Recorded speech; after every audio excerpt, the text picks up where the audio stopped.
দেখুন তো এটা কি ভাজলাম। রাত অনেক বাজে, প্রায় 12টা। এখানে মুরগির পাখনা এনেছি, 6টা পাখনা এনেছি।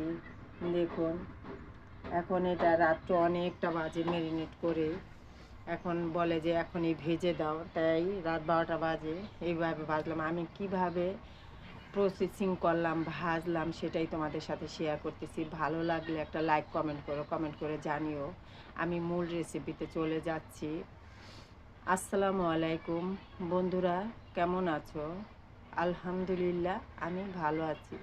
এখানে দেখো কিছু পাখনা নিয়েছি, আর এই পাখনাটা ভালো করে ধুয়ে পরিষ্কার করে একটু আগুনে ছেঁকে নিয়েছি।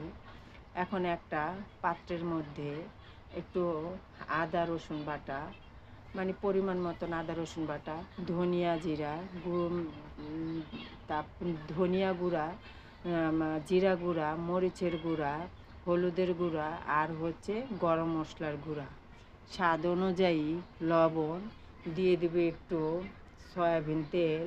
এখন এটা দিয়ে ভালো করে মেখে নিতে হবে। দেখো, আর এখানে কিন্তু তোমাদের আমি টক দইটা দেখাতে পারিনি, টক দইটা মিস্টেক হয়ে গেছে। এখানে আমি আগেই পাখনাগুলো দিয়ে পরে টক দইটা দিয়েছিলাম, কিন্তু সেটা তোমাদের দেখাতে পারিনি, আমার সেটা স্কিপ হয়ে গেছে।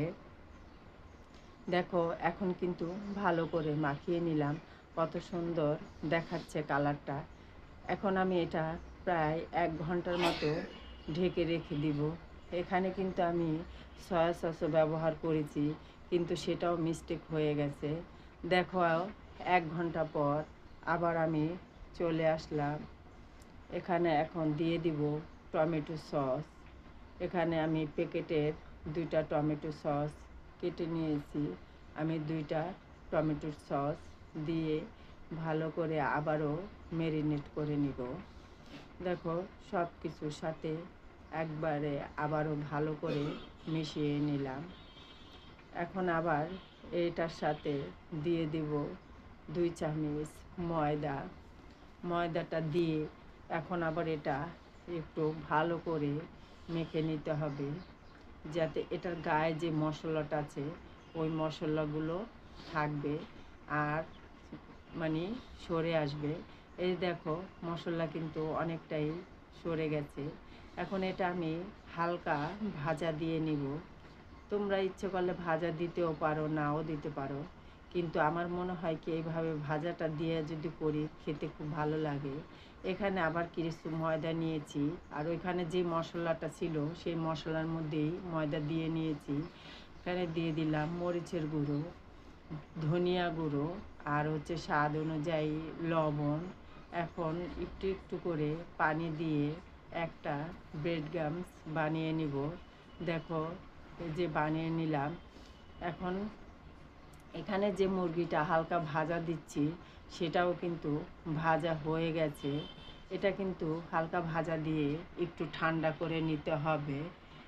ঠান্ডা করে নিয়েছি, আর একটা বাটিতে আলাদাভাবে পানি নিয়েছি। এই পানিটা দিয়ে একটু ভিজিয়ে নিব। তোমরা ইচ্ছে করলে ময়দাটাও গুলিয়ে ভিজিয়ে নিতে পারো।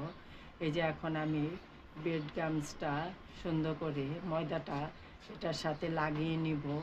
লাগিয়ে নিয়ে তারপরে আমি ভেজে নিব। এটা খেতে কিন্তু খুবই ভালো লাগে, বাহিরেরটার থেকে কিন্তু এটা খেতে খুবই ভালো লাগে। এই দেখো, ওই যে তেলের মধ্যে আমি পাখনাগুলো ভেজেছি সেটার মধ্যেই এখন আমি এগুলো আস্তে আস্তে ভেজে নিব। আর চুলার জালটা কিন্তু কমিয়ে নিতে হবে। এই দেখো, এক পিঠ হয়ে গেছে, এখন আমি উল্টিয়ে দিচ্ছি। দেখো কত সুন্দর দেখাচ্ছে। এই যে উল্টিয়ে নিলাম, হয়ে গেছে। দেখো কালারটা কত সুন্দর, আর তেলটাও কিন্তু কালারটাও চেঞ্জ হয়ে গেছে মশলার কারণে। দেখো এতটা সুন্দর লাগছে। বন্ধুরা, কেমন হলো দেখো তো, এইভাবে বানিয়ে খেলাম।